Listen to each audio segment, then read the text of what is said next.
Okay, so Aksel, you should be able to begin sharing your screen now. And just while you're going through that process, I'm going to continue talking. Okay. So so welcome everybody. Can I start? Yes. Go on, Aksel. The share screen. Can I do that now? Yeah, you can go ahead. So welcome everybody to the second installment of the England Handball Coach webinar series. We're extremely lucky today to be joined by Aksel Nørgaard from Skanderborg Handball. If you've been on the call, you already know that Aksel is quite the personality with a huge amount of experience and connections all across the world of handball, in fact. And I'm really fortunate that I've been able to spend a lot of my own personal handball journey with Aksel out in Denmark. Aksel's going to be talking today around some tactical considerations for positional attack. But throughout the presentation, you'll notice that he is often referring to the intertwining of psychological aspects as well as the technical, physical, and probably more social things. Aksel's just having a small problem, I think, in sharing the. Yeah. You found it, Aksel? What do I do? You have to help me here. Yeah, just click on the webinar in GB. This one, you can see it on your desktop. This is one. Yeah. Although he's an expert in all things handball, his technical sorry guys knowledge is somewhat limited. But no, the presentation is going to be excellent. Yeah. So Aksel, that's my introduction done. It's over. The floor is yours. Thank you. Nice to meet you guys, and all the best here from Aarhus in Denmark, where my connection to British handball through the last 15 years and international handball has opened up for this session. I'm trying to do my best. It's very important for me to say that although I'm nearly 70, I don't consider myself as an old man in handball. My job right now is that I'm coaching the coaches, and I'm kind of supervisor for the Danish league team. Has been connected to Skanderborg Handball with the academy for 10 years now, and I'm working very much with players and coaches and teams. I'm still on the bench. I'm a former head coach myself, and now I'm using my experience from that point of view. But it's very important also to tell you that I'm not an old experienced man building up a lot of stories from years ago. I'm still in a learning phase, so I think that my philosophy is that hopefully also with you, that when I start up a season, with a new team, I start up from zero, because people around me are new. Maybe there's 10 old players, and then there's 6 new players, and only one player, a new player in the team, from my point, is back to zero, back to start. And that's my whole approach and attitude to look upon learning and executing things. It's starting from that. I hope you.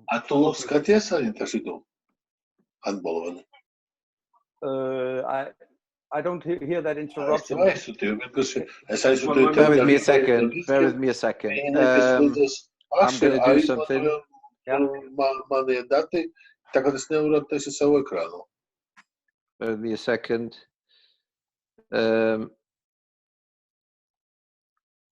Should I Aksel, continue? can you speak now? So I've muted everyone except yourself. Okay. And Bobby. Okay, yeah. So I can continue. Yeah.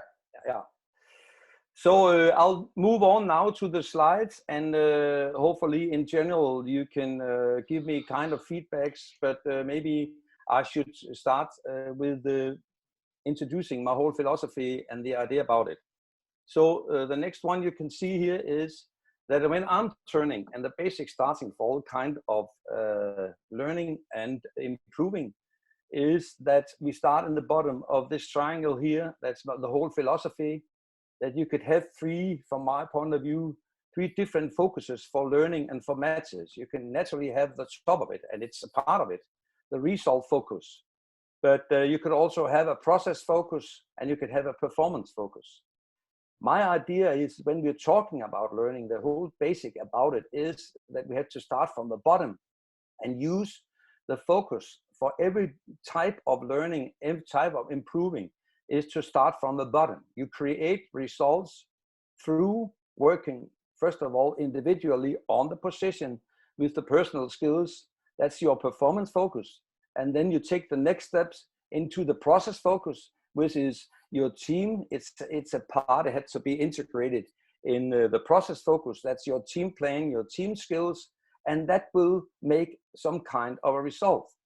If you can see to the left or to the right, you please, from my point of view, is a good advice, and that's how we've done very much more and more. It's coming from the bottom whenever we are meeting and talking about improving on positions, because the major control you have as a coach related to the player or the player, it's your performance and your process. Your results, it's also depending, it's always depending on others. It's out of your hands most of the time. You can have a ref who's a problem, you can have a good goalkeeper, you can have another opponent, which you can't control, but you can control your performances and your processes. So that's my basic.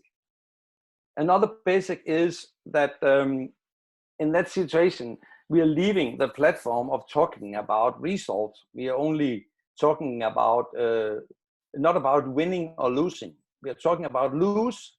No, as Nelson Mandela said, we don't lose anything. Either we win or learn. Hopefully you can see that connected to the triangle before.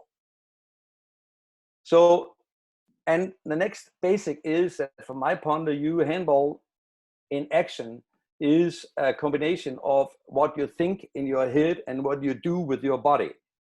And you have to connect these two things, what's going on in your head, and you have to go in action. It's some behavior related. That's the main focus for all the things. And it's not your head and it's not your body as a coach. It's the players on the position's head and it's the player on the position's body you have to be focused on. Makes sense, hopefully. So in that sense, I'd like to introduce you to things that I think is one of the big issues, and I've been working on that kind of philosophy called the inner game philosophy between coach and player. And it's very much inspired by Mr. John Whitmore. You know his books, or I'll recommend these books for you. In this sense, what you're talking about here, the inner game of golf, the inner game of tennis, the inner game of skiing. There's a lot of transformation to, from my point of view, to what we're working on from this philosophy, especially the definition of performance, because in his sense, performance is a demonstration of skills. And you must, as a coach, in that sense, I'll bring it in later on, more precise to the special positions. You must find a situation as a coach where you can create true achievement. And we are working about the mutuality between you as a coach to go for the higher standards on each position. What is the highest standards on every position and connected to the person you have on the position? That's a very individual matter, and it's very interesting from my point of view to work on that, because there's so big difference. Do you have a left wing nearly 2 meters, or do you have a very fast left wing only 175? And so there's a big difference between the two left wingers of that type and their definition of high standards. So could you make a top 10 for your own players back home, no matter what level they have? What is the highest standards? And that's what we will try to achieve. And then this whole inner game philosophy starts up because how do we make our efforts? It's our inner game in our heads who is the interesting one. And if you're a coach or working as a coach, you are talking to the inner game in the player on the position, in his head or in her head. What is actually going on? Because according to Mr. John Whitmore, we have two types. I'll come back to that. We have an inner game between two selves, but I'll tell you. And there could be some disruption. And it's very interesting that your whole communication have that approach. Axel, can I just interrupt you for 1 second? Yeah. We had a request if we can make the slides in full presentation mode. So if you go to the slideshow option on the bottom of your screen. Sorry. Or yeah, up here. I can take it from there. Yeah, and I think you just double click while you're in presentation mode to skip on. Yeah, but I can move this. Yeah. Let's try that. Thank you. So the first building stone is when we are talking about performance and related to improve on your position. You must create a situation about enjoyment and learning. Think about that, enjoyment and learning. So build up a platform where you feel safe no matter what situation you are in. Is that good? Do you have the next one now? Yeah. Yeah. John Whitmore, Mr. John Whitmore, he's talking about what is a situation when we are working with the players on the pitch, on their position, very from a technical point of view. What kind of things do we have? Yeah, we have an inner game between self one is the teller, try to look down there. The teller gives instruction, is self-critical, etc., etc. And the doer is doing things just with the body. So hopefully you can see to the left, it's very much the head which interrupts you and you're in a game there. And to the right, you have the doer who's doing things. So Mr. John Whitmore said, when you want to move people from A to B, you have to be very much focused that the whole communication in your coaching is go to the right, talk to self two, talk to the doer, talk to the body.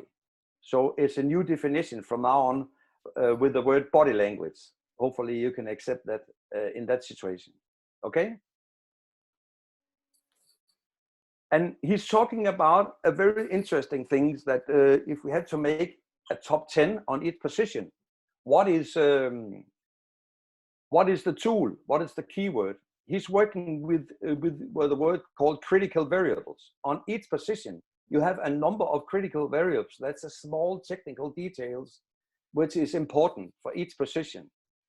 What is the critical variables? On the left wing, on the line, on the playmaker position, on the goalkeeper position, on the back players. What is the critical variables? What is the top 10? And please remember, it's very much related, the top 10, to the body and the head you're talking to. It's not a general one.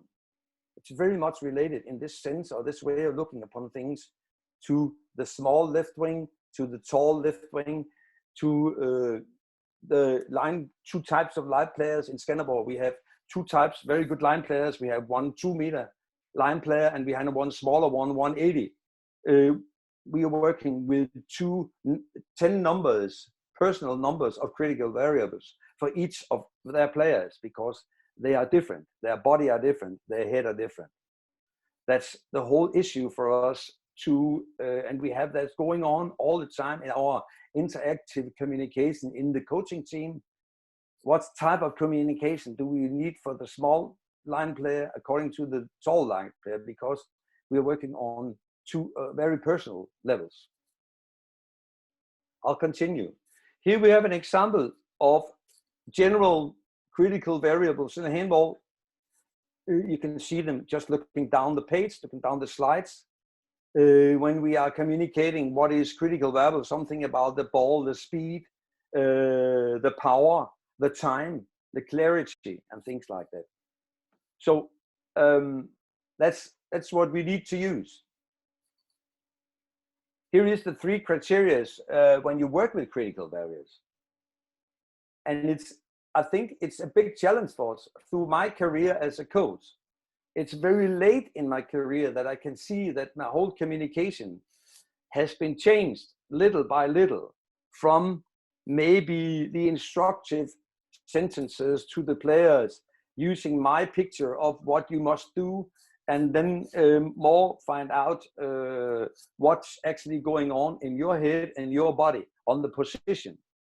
So what is relevant? It's not relevant for you, maybe. It's a combination between what is relevant for you naturally as a coach, but also on the position. So you have to follow these three very, very interesting criteria for choosing out the relevant critical variables in each situation and on each position. And you'll get a lot of information by looking about that. So I'll come back to that a little bit later. So you could say you will take a step. It's very interesting to learn, yeah. But now we are moving a step back. We are talking about each player must learn how he learns the things, how she learns. So, and every time we are in a situation like that, there's these three important things. You have to be awareness. We have to have awareness. What is the knowing the present situation with clarity, very precise. What are we working on here of these critical variables? And then we have to make some choices. The player have to make some choices. And you, as a very good coach, you will put him in a situation where you will have maybe 2 or 3 or 4 possibilities for an action on a position. And he had to pick up the best for him. But the decision is his, it's not yours. You have to build up some critical variables about the position because he believes in you, he trusts you because you have built up that relation from the start. In Skanderborg, when we were throughout the last year, we have been working very much on this because just to explain what's going on in Skanderborg, we ended up this season as number 6, but we have maybe the lowest or the next lowest budget according to all the Danish clubs. We have, you could say from that point of view, the great respect of our players. We are not choosing the first. We have players on level 2 or level 3 who maybe have been sitting on a bench for 1 or 2 seasons in a top 4 club. Then they decided, no, I won't go there. I like to go to Skanderborg because here I'll get the chance. So we have to work on a different level with these players because one way or another, they have been deselected from a top 4 team, but they have a lot of skills. But the possibility of developing that in a top 4 club was not possible. Then they're coming to us. So we need this approach to find out. And we have been very lucky the last years that we have actually changed a lot of these players from sitting on the bench to be start 7ers on most positions by working on their terms little by little, because they're actually coming to us with a lot of guts to achieve and to be better, because they have an inner game and an inner game in their head about I don't like the situation I've been in through the last 2 seasons. I'd like to improve now. So in that sense, they are very open when they are coming to us. This is one of the days, what is one of the things we have been working on the last 2 seasons, these schedules in front of you. The phenomenon is, how do you consider yourself your very best me on your position? What is that? What do you think by looking at others, role models, very good players, yourself, or things? What do you think the critical variables, the top 10 on the position for you? What is that? Something you are able to do now, and small details you can put on yourself. And when we are looking at players in that sense, we are looking at them, can you see, from 3 point of views here in this schedule. Naturally, the one is my very best me in action on my position. What am I able to do? Where is it? How is it? When is it? Who am I working very close with? That's on the position. And please remember, when we're talking about players, it's not when they only have the ball. It's before they receive the ball. It's when they have the ball. It's after they have done something with the ball. What do they do? Actually, a left winger, a line player, you know in 4 or 5 passes, according to the game right now, you will know in 4 or 5 passes, you will maybe be the one who will receive an assist from one of your team players. What are you actually doing? 4 passes before you got the ball, 3 passes before you got the ball, 2. Where are you on the pitch? What are you doing with your arms, your body? All these critical variables is very important to have in mind when we are working on a positional level. It's not only when they have the ball, what are they actually doing before? Maybe that's a small detail for some of the players who they haven't been thought about before. And maybe this is the key word about their timing and things like that. It's actually what they're doing before.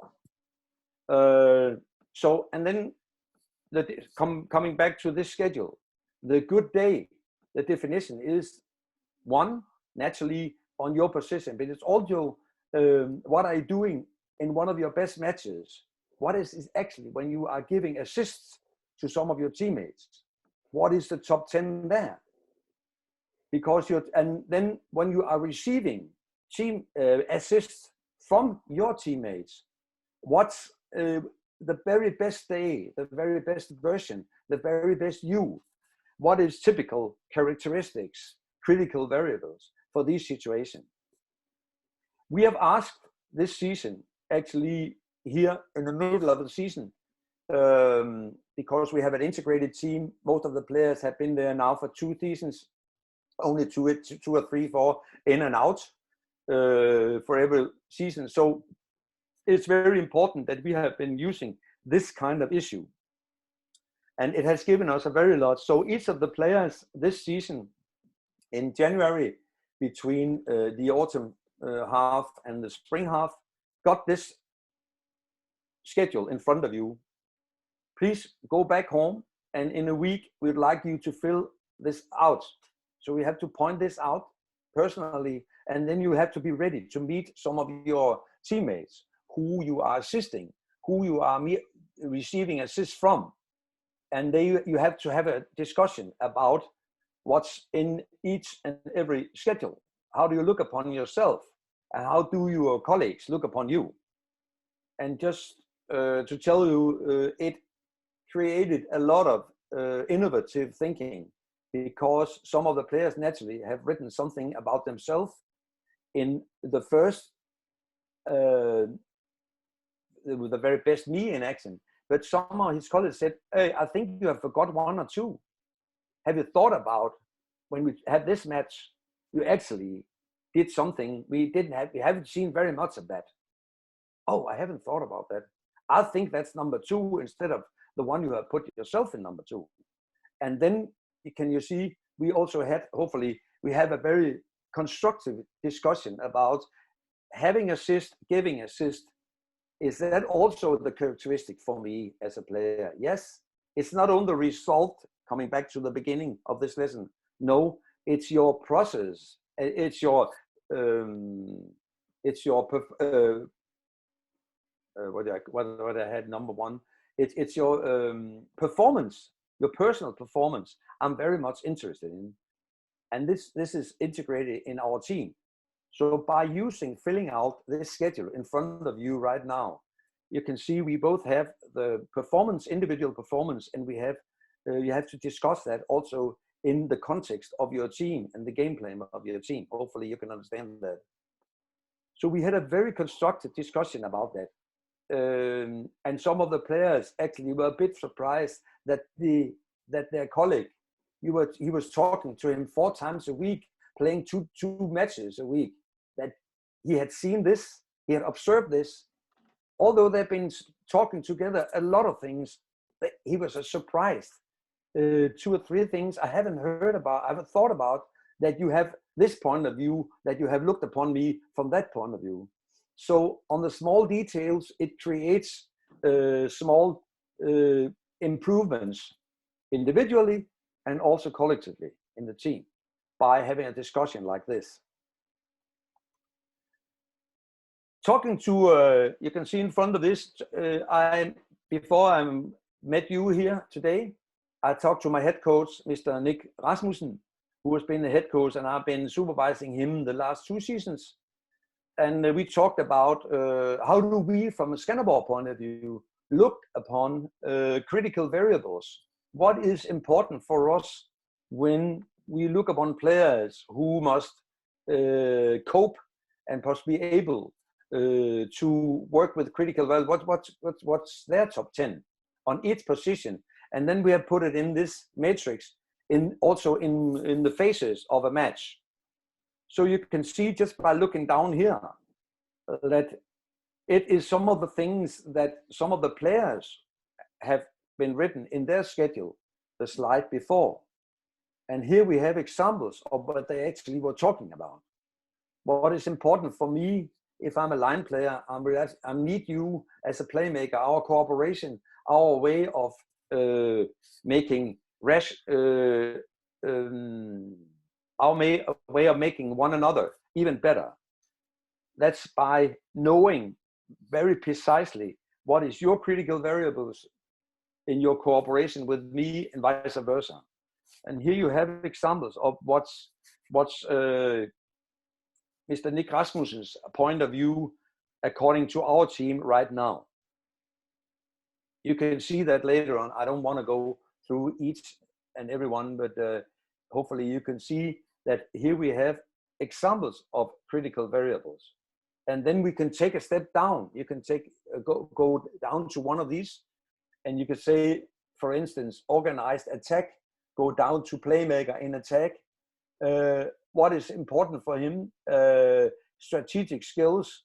Yeah, what is that? What is a critical variable called strategic skills? What is that? And then you can have a discussion according to the way he's a playmaker. What do I want? What do we want? The team from you, from your top 10, your critical variables, talking to the strategic skills. What is your shooting? Smart skills. What is that? Can you see that? So that's what we can working on, and we can tear each and every one down again and again and again to get it related to each and individual person. Hopefully you can see that.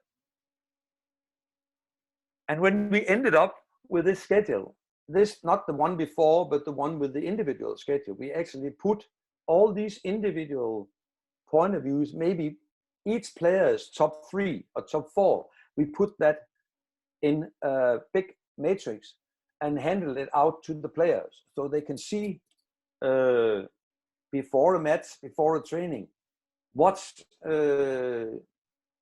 I'm a right back, I have a right wing as one of my assist players, I have a line player, I have a playmaker. What is his point of view? What is his critical variables? What do we actually have to work on right now? Because we think this critical variable are called assisting and timing. It's not right there. So can you see by looking into this way of working with the players, each and every drill in your trainings is not actually only your responsibility. When you have a startup, warming up the goalies, you have simple drills in the beginning. There's always 2 critical variables in that drill, simple drill, where the players would like to improve because they can be working on 1 or 2 critical variables when they are just training fast breaks, they are just training 3 against 2. Then they can stand there before they are having the ball. Hey, we need to use this or this or this. So the communication by using this way of looking into the players is changed little by little, because the players, from my point of view, are taking much more ownership and responsibility for their own development together with you. You'll see that. In this situation right now, as an example, we have 2 or 3 in the middle of our defense, which is maybe some of the best in Denmark when we are best. Even it's players from a lower level. Some of the players in our team in the middle of our 6-0, other teams in the league would have said he will never be a league player. But by working with his colleagues here, they have been communicating themselves into a so high level of understanding that they are so proactive and in front of nearly most of the other players, although it's national players, even not from Denmark. just by working on a very high level of communication about their critical variables. So you could say it's a change of culture, learning culture, by using this if the players are following you, your way of doing this. And it also creates naturally a situation, because you can use some of your drills you used last year or the year before in your coaching. You have to change yourself all of the time, actually starting up from zero, every period. If we have a timeout and people are talking about things like this in a break, for instance, like the winter break, then when we start up again, as a coach, we one way or another start on, just by this constructive discussion, on a new level. But we are starting from zero again, if I can explain myself that way. So I have to change my drills, I have to change my trainings in that situation, because we have reached another level, and then we can start from zero again. So you'll be challenged very much from my point of view. Yeah.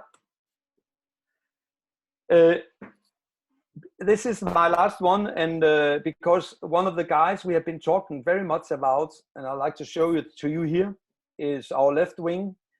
The history about Lars Skorp is that he came from BSV, now called BHH, one of the national teams in Denmark. He was sitting on the bench most of the time, only got 5-10 minutes in the whole season for maximum in his matches. And then he returned as a first left wing for us. And he's been working very, very much with his own critical variables, very much about find out what's important for him.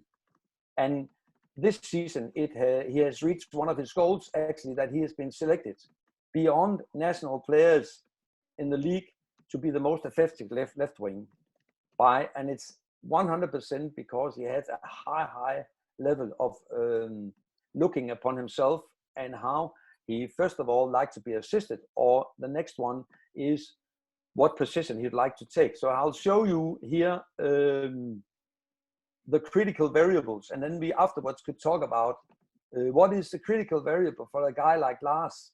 You could maybe give me some feedbacks on that, on his position before he got the ball, when the last foot is on in front of the line, when he's on his way up in the air. Can you accept that? And he reached his top level, and then he's on his way down. What do you think? What type of critical variables, and what is the very best version of him? Hopefully you're ready to see that. Now you can see the examples. I'll just let them run, and then we can maybe have some discussion about that afterwards. Okay, here it is. We are in green. He's on the left position right now.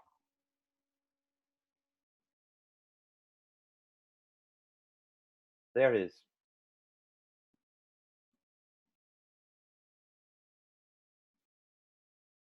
Next example.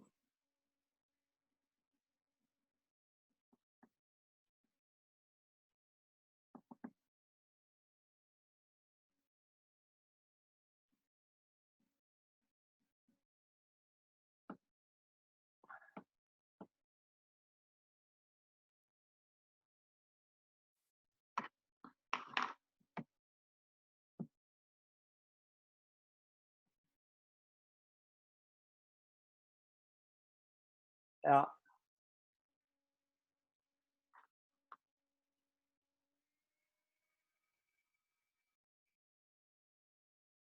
Okay. You can see the examples here, and hopefully you will agree that he has especially been working very much about talking about bringing up himself in a position before he receives the ball. He has been working very, very much that he'd like to be most effective on very small angles. The last shot here was an example that it was a very, very small angle. And although he has a high level of scores on that position, his last step we were working on is his shooting on his way up or he's shooting on his way down. If I should give another example how we work with him in the lessons, I can give it here. We were talking about a kind of reframing. When we were using these simple shots only with one defender and one assister, we were talking about this phenomenon. Lars, now we'll have 10 shots in a row. Please tell me when the ball is leaving your hand in this situation. Tell me from a scale when you can tell me, just give me a number. If it's 1, then it's because the ball is leaving on your way up.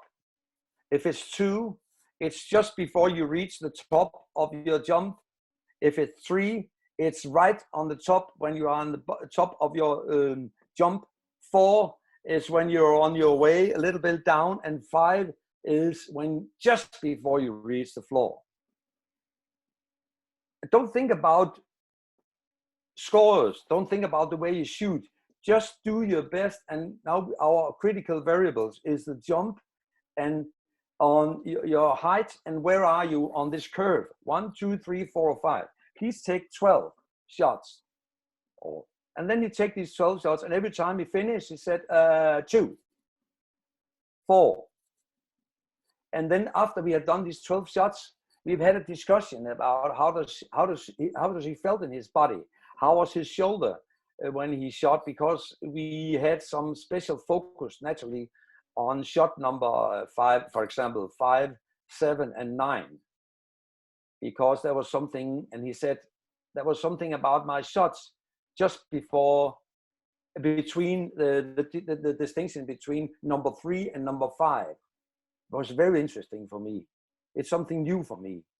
From the top of my jump, just before I reach the floor, there's something there we can work on. So there's an example of that. You can put that kind of look upon that critical variables into all kinds of the position. And it's actually you as a coach who are making another frame. You're actually reframing. So naturally the shot, the result is interesting, but you are more interested in this situation here in the performance and the critical variables about the performance as before you leave, the ball leaves you. What is interesting? So there's an example, some which we have been working very much. Hopefully I can have explained myself pretty clear. So in between the slides, you can feel how we work. Axel, it's been great, and so far some of the comments in the chat box has been it's been very well received. Thanks for taking us through the slides and your unique approach to helping players develop in all aspects of their game with some direction towards the tactical side. I'm going to kick things off with a question that I've got. It's one that's probably more close to home for me, and given my experiences with you. And then Ricardo and I have seen some questions come through the chat box. But some of the stuff you spoke about before in the previous slides around what the players are doing before they receive the ball, what they do when they have the ball, what they do after they receive the ball. Much of their decisions and ideas are going to be linked to their attention. You spoke a lot about attention and what the players are seeing and how they're responding to situations. If we take that from a both tactical and psychological perspective, what's your experience been of working with, and I'm looking at all the people that are on this webinar right now, working in different levels of the game, from complete beginners to second division teams, first division teams, whatever. You've actually had some incredible experiences in your lifetime of coaching. How would you help the complete beginner that's never played handball before start to appreciate the things we talk about? How would you help them divert their attention to the critical variables for them? First of all, I would say that you naturally have to put some pictures in your mind. So I would, from the very beginning, I would show different examples of, first of all, a simple game on their level, to see to have some pictures. First of all, the beginning, how many on the pitch, how's the pitch, 2 teams and things like that, to be related with the position. But most of this learning also, according to Mr. Whitmore's way of thinking, when we are related things to, you can say, the teller, not the teller, but the doer, is that we are leaving instruction and we are going a little bit more into the game. So think about, so you need, and that then, so you have to create pictures. What would you like to do when you, and before you can naturally put pictures about handball in your head, you need to have a library of pictures about that. But a little bit as a transformation, when we're looking at the Olympics next year, hopefully, when we think about players, the high jump, you can see how that's an example. Don't you agree that when we are looking, the starter said, now you have 1 minute, then you have to start up your jump. And then the high jumper is standing there. I can picturally do this. He's standing there from the left to the right, and people think, what's going on?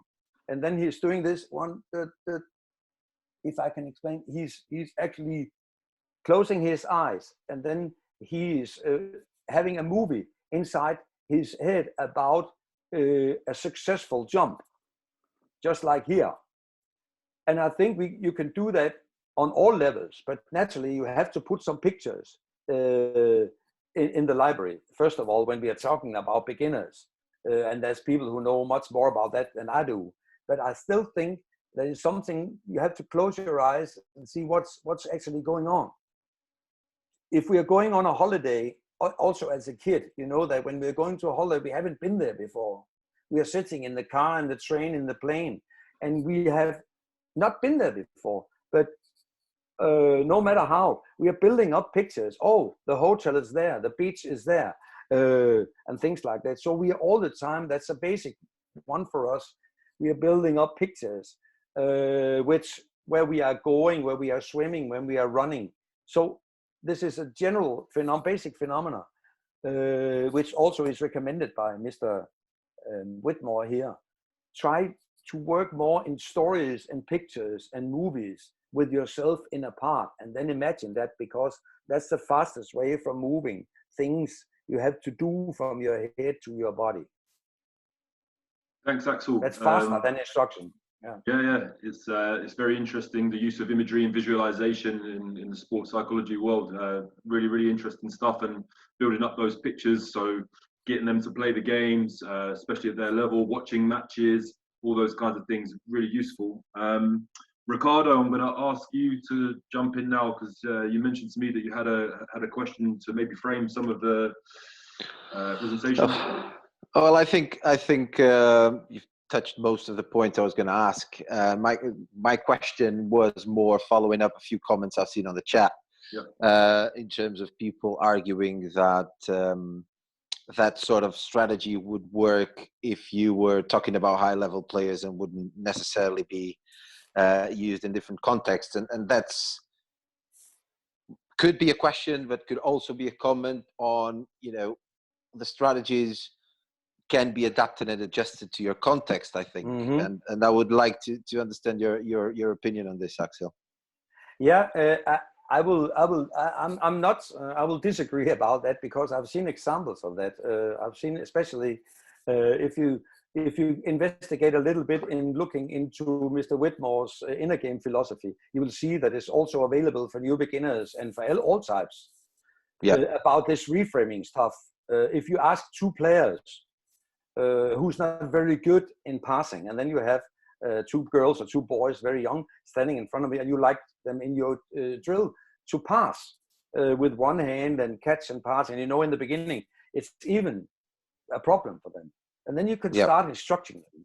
Mr. Whitmore, he says, no, we reframe things. And he said, while they are passing, when you are passing to the other, is the ball drilling? Is the ball circling this way or this way? What color does the ball has? And things like that. So ask them to be focused on something a little bit to the left or a little bit to the right, something others. Can you see his hand while you are, and how many of, so reframe things.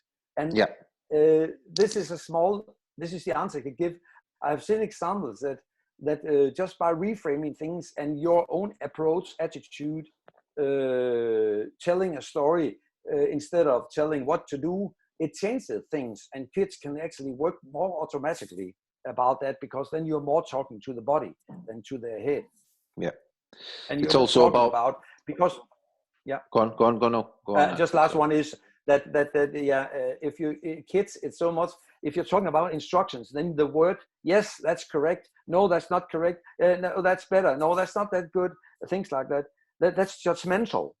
Yeah. When you're talking to the body and we're having some games, you get the answers about the ball is going upside down, or no, it's going the other way, no, it didn't move this time, things like that. They're actually able to do that. That's Mr. Whitmore has very funny both movies and stories about that. But I'll motivate you, encourage you to maybe study that a little bit more. Yeah, thank you, Aksel. It's a bit, I think, putting the skill into context and reflecting on it, not just doing that we're talking about here. Aksel, if you allow me, I would go into the reading stages in the chat. There's a few questions there, and then maybe after that, going to open mic season and allowing anyone who wants to engage in a live voice discussion to do so. But at the moment, we have a couple of questions that are quite similar in terms of the specifics of the application of the methodology. So in terms of your own team, we talk about understanding those critical variables, defining them, and then practice them. A lot of the coaches are wondering where and when is the space during the week for the players to develop their own skills independently of the teamwork, and if you have any specific coaches that follow them whilst they're doing it.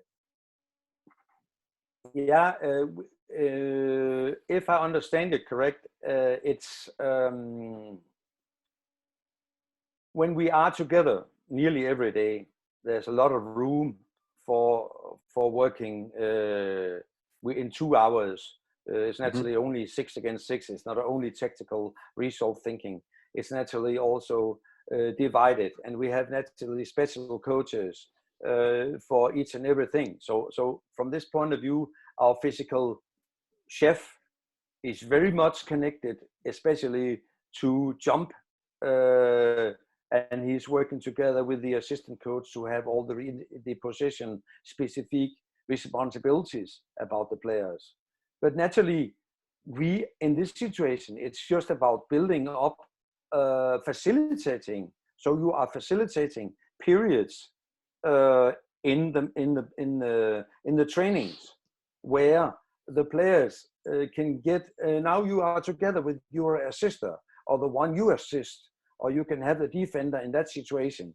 So it's about combining.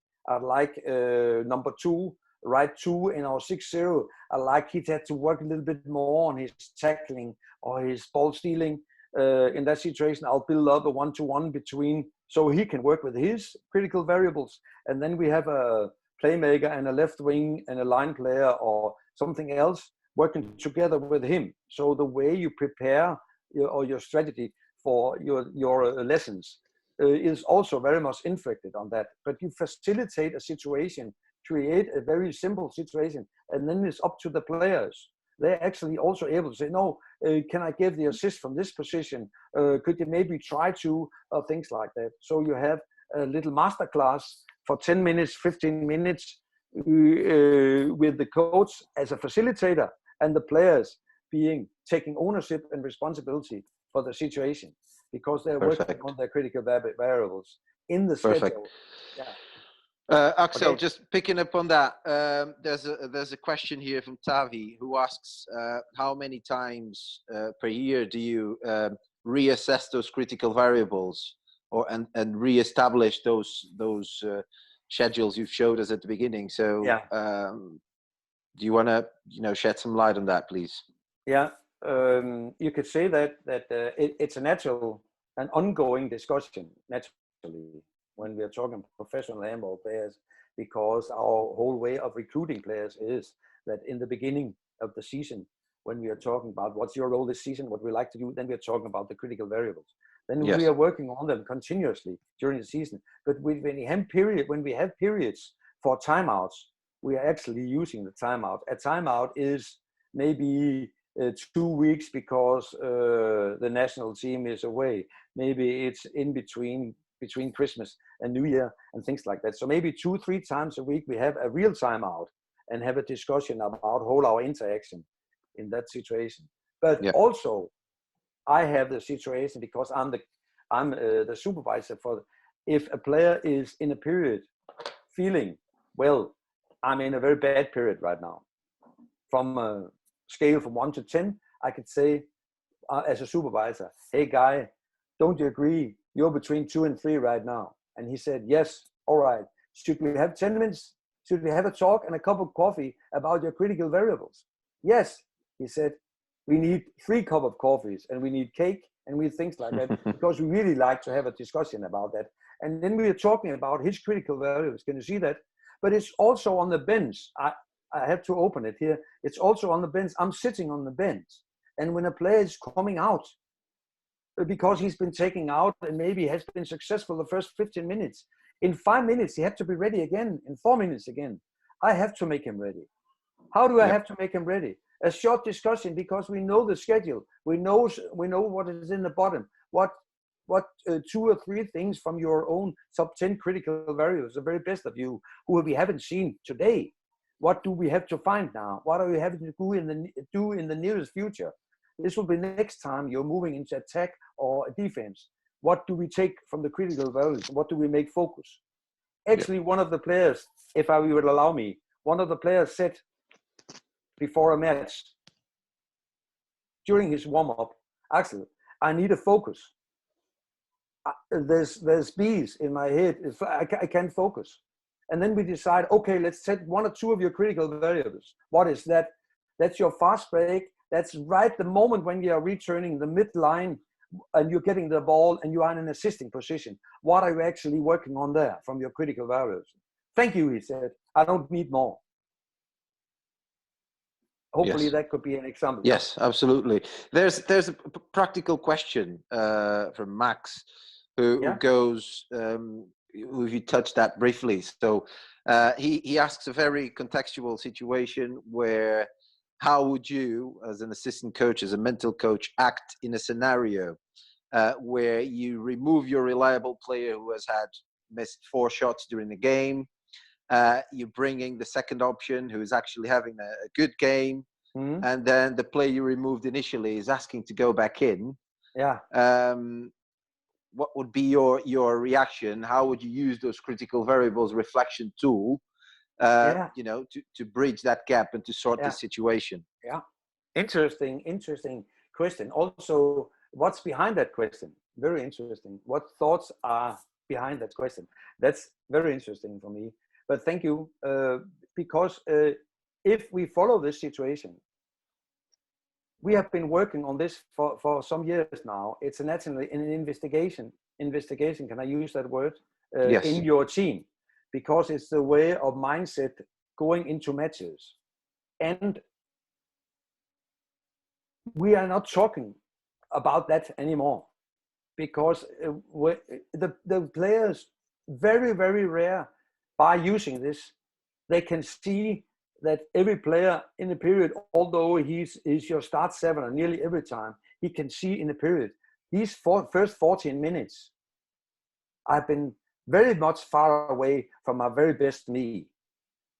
So now that we need to do something else, and I can see I have a colleague. We have been talking about how different our skills defining our way of being playmaker is. We are 2 playmakers. So now I can see. So in that situation, just like I told you before, the startup player comes out and he knows you're a startup player.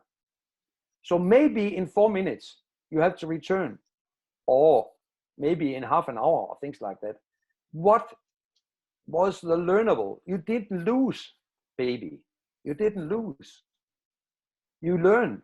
So what was the learning out of that? So we have a discussion, constructive discussion about that is acceptable to have a little slowdown, and then others can come in.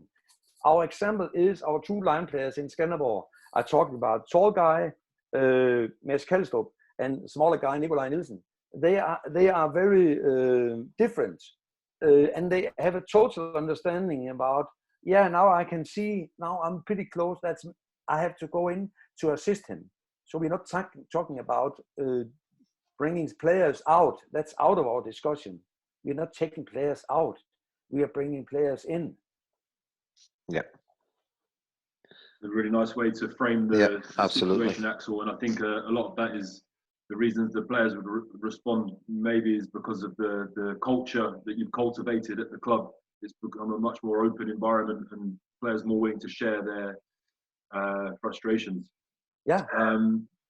Aksel, I'm going to ask one that's very close to my heart, and it's around how would you manage the transition for an academy player, one of the young boys who's coming into the first team? How would you help manage their expectations and bring them into line with the way you're working in the first team? I assume that you're working similarly with the youth players anyway, so it wouldn't be a shock. Yeah, naturally. I like the word shock. The big shock is coming, be a U18 player, naturally in all countries as a very good player, and then be a part of a team where you have players from 18 to 32 with 2 or 3 kids and jobs and things like that, and then you're coming in that's a natural, more an existential. So you have to work on that, on a long-term work. So in that sense, when we are inviting people to our academy, and he's coming in as a playmaker, he's 15 years old, he's in our U16 team, then it's important for us to tell him that from now on, we are naturally working on daily trainings and matches on the U16 team. But at the same time, we have a strategic long-term thinking plan that right now we have Morten Belling, who's a very important player on the playmaker position. He's 31, he has 2 kids and things like that. But in 4 years, in 3 years, the idea is that you should challenge his position. And we tell Morten Belling that. Morten Belling. So and sometimes they are training together. We are building up trainings together. So we have 4 or 5 players from the U16 or U17 team who are very good. We have very, very good players at that level, naturally. So they are part of the training. And when they're part of the training, Morten Belling knows that he's a role model for the kid of U16. So they need to have a talk about it. And at that time, so we have little by little to tell them that you have to build a culture under your skin about that, because it is a shock. And I don't have the total solution about that, because that's also a frustration. But somebody said that the definition of a frustration is an unfulfilled dream. So there is something to work on. When people are frustrated, they actually, in the bottom of it all, like to get out of it. So if you're a good facilitator, you have the first step there.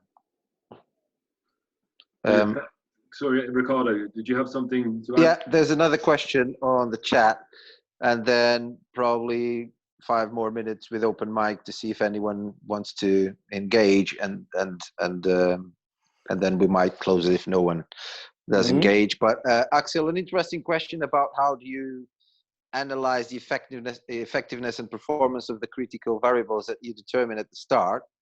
Do you use any data, any statistics, any tool to analyze the effectiveness of the program you're using? Yeah, I am. My job is that I'm in the very smallest detail. I'm only sitting on the bench, communicating naturally with players coming out, working with the critical variables. But I'm sitting there working with all types of personal assisting about numbers of assists according to scores, according to tackles and things like that, connected to the individual one. So I'm working with that, and I'm also working in periods with that we could have a game in the game. because you could have 1 or 2, 3 players, like one of the listeners have been talking about, who's maybe not right there right now. And then we decided, instead of thinking about the result, then we go on the pitch and we have a process, we have a game plan against this opponent. But at the same time, you and me, as a left winger, line player, no matter what, play goalkeeper, we have 2 or 3 of these critical variables, which we especially would like to analyze and to make statistics on in this match. So you have to do this with your legs as a goalkeeper. You have to stand there as with your arms or things like that. And we can have a discussion on the bench during that, during the match, that we have a team goal, we have a game plan, we have a process going on the team level, but we also have some personal stuff, 1 or 2 or 3 of us, and we like to make specific statistics about that during the match. Thanks, Aksel. From my perspective, it's been great listening to not the final version of Aksel, just the current version of Aksel's stance and position on coaching. Exactly. Maybe it would be interesting, before we drop the call, to talk about maybe 1 or 2 of the biggest mistakes that you consider you made as a younger coach. When you were talking before, there was this triangle around awareness and trust and choice. Maybe something connected to that, because a lot of the people in the chat are talking about the culture and these types of things.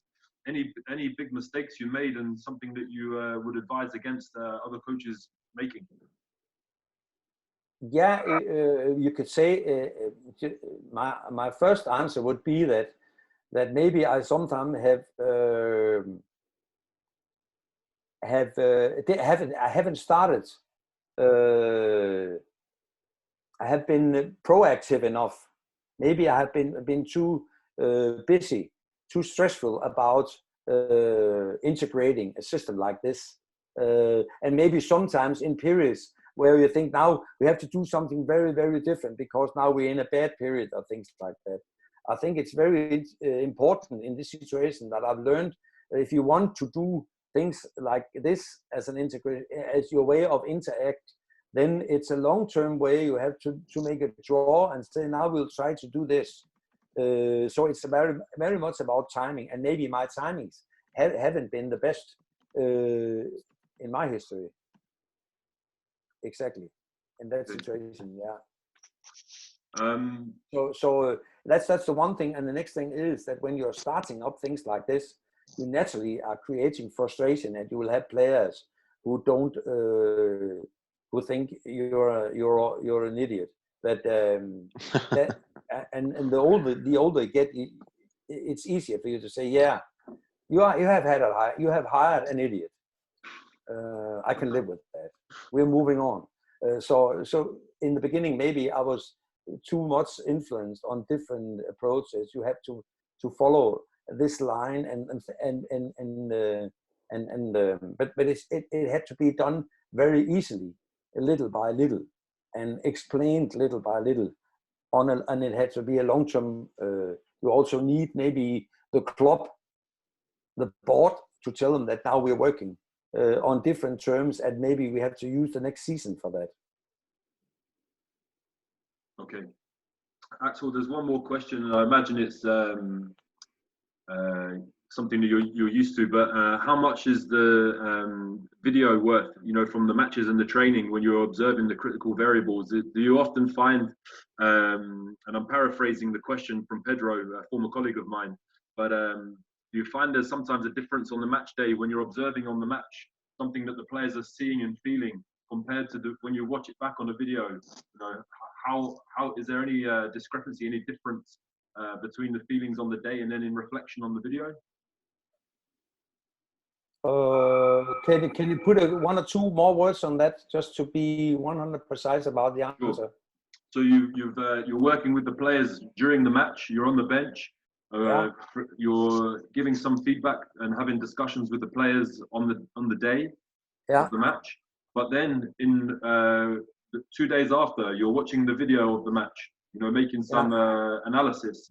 Do you often find, or do you ever find, that there's a difference between what actually happened on the day and then what actually happened on the video? You know, is there any crossover or differences? Yeah, naturally, because you can't control in this situation, just like I told you before, when we are in a match, it's naturally the result is always an issue. So you can say we have, and you are in a very stressful situation. So there could sometimes be big differences between that, but we know that if from a learning perspective. So, and then it was before the match, during the match, and then it's so important to say, okay, according to what did we talk about? So there's also an after. There's also a feed forward situation according to these two situations. When we have big trainings and we have match, then we need one more. This is after. We need to have a discussion. Yeah, there was a big difference between these two situations. What was the critical variable? What type of critical values was a part of that? And sometimes in that situation, it's very much that it's especially his way of acting before he got the ball that make the difference. He wasn't that stressful in the situation. It was a thing.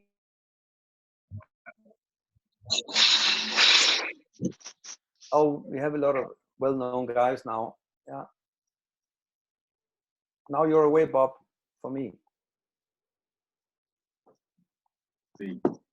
Ricardo. Yeah, I can hear you. Okay, cool. Thank you, mate. Aksel, just before we wrap things up, we're going to ask the participants if they want to ask any questions. They can unmute their mic and use some time now to ask you anything specific that isn't already been answered. So, guys, feel free to unmute and ask Aksel any questions, and we'll try to manage it.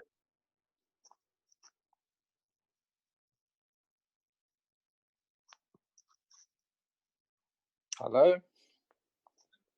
Bear with me a second. Yeah, hi. Hello. Hi. Hi, it's Steve Dover from Shropshire Handball. Hi, Steve. Hi Bobby. Hi, Ricardo. Hi. Has Aksel got any ideas about how to actually replicate the sort of the pressures of matches in training? We all have players who perform very, very well in training sessions, but put them in a match and their performance doesn't actually match up. So how does he actually replicate the pressures of matches within training sessions? Great question, Steve. Aksel, did you get that? Yeah. Thank you for that question. According to my presentation here, then naturally you have the difference now in the trainings. Just to explain it, in the trainings you're working with your performance and with your process, and then you come into matches. Then the result issue is throwing all the other things away. You could say that. Yeah. So from my point of view, it just like I told you before. First of all, naturally, you one way or another must see how close you can get in your trainings to different types of match situations, all types of interruptions, head, ears, body, all kinds of interruptions. You must deal with and tell the guys why you're working with this. But the other thing is, it's something also before, I think, that just like I told you before, I know that there's a big difference from this player's performance in the training and then in the match, because he's forgetting his performance. He's maybe not focused on the process, and he's too much focused on the results. What do I have to do? Then we have to see how can we make this trip very easy. Because we can make it easy by building up what are we working on now in trainings, because these 2 or 3 critical variables, you and me, we are working on them because we are using them in the second part of first half or things like that. So we have to work on that. We have to think about it. That's things. Then we're bringing in our critical variables in the match. So try to get it as close as possible. In that situation, that will be my answer about it. To the thing about how close are we to a match? Actually, one of my colleagues, Mr. Peter Brestorff Larsen, in BSH, he's talking about sometimes stopping the matches a match in a training or a drill in a training, and then you said to people, hey, is this match relevant? We have made a goal now, and we are maybe playing in the 2nd division. Stop the last 2-3 minutes, please. We have a timeout now. These passes, these assists, these way of screenings, these tackling, how close were they? How relevant were they according to a match situation? Is it just, and then maybe sometimes even ask the players on a level from 1 to 5. 5 is high level match situation. 1 is training, only this far away from, where are we now? What can we do? Things like that. So maybe use the timeouts just for a short break and then think about it in that way, and still using the critical variables. The closer you can bring the critical variables or into your small performance goals in a match, then you know what you're doing in the trainings. And if you're doing it at all position, then many players are hopefully trying to reach their highest level. Thanks, Axel. Steve. For Steve, a goalkeeper, I could say to a goalkeeper, yeah, it's enough. Yeah, thank you. Well, I was going to ask Steve, Steve, did you want to ask Axel anything in addition to that question? Did it? Yeah, I guess the other thing I'd ask is, does he use competitive situations in training? So you might, for example, have wingers competing against each other to see how many goals they can score, or goalkeepers how many penalties they can save. Yeah, especially. Yeah. We have all kinds of, you know all about that. I can understand that naturally we have competitive training nearly every time, because you can build in a match in all types of trainings. It's just about finding the right level about it, and especially if you have a match against 2 positions and their critical variables, it's very interesting. So they naturally use. Yeah. Thank you. Thank you. Okay, guys. Anything else for Axel before we wrap the call up? Okay, then I'm going to give the floor back to Axel for any finishing remarks. Axel, anything that you want to leave the guys with, any lasting impressions? Yeah, I know maybe that it's a controversial lesson, this situation here, and because actually, and I'm not 100% sure about everything, because I think that's a brilliant thing about handball, that it's an open game. It can always be played in another way by others. Always. So it's maybe about bringing in your own philosophy and make your own mistakes, and be a little bit insecure, have a little bit more questions than answers in your daily work. Then you're always on the way.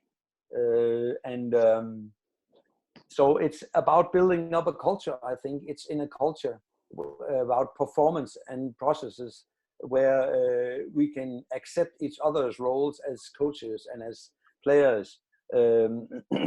That's challenging everyone. No one is bringing in their own way of looking upon the world. Everything is open.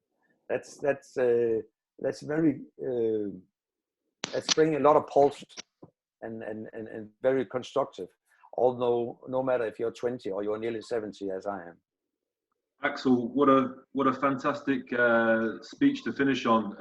Embracing the uncertainty, asking more questions and having answers, and being very curious about how we can develop our knowledge and expertise in how we coach our players. Okay. Axel, thank you so much from myself and my colleagues at England Handball. It's been an absolute pleasure speaking with you about this project. The same here. Thank you so much. It's been great. Thank you so much, guys, and I hope everyone that's listening is safe and well, and hopefully we'll catch you on Friday for our 3rd installment, which is looking at junior club engagement. Thank you so much, Axel. All the best, guys. See you, everyone. Thank you, Axel. Thank you. All the best. Let's stay together. Thank you. Absolutely. Cheers, mate. Cheers. Bye.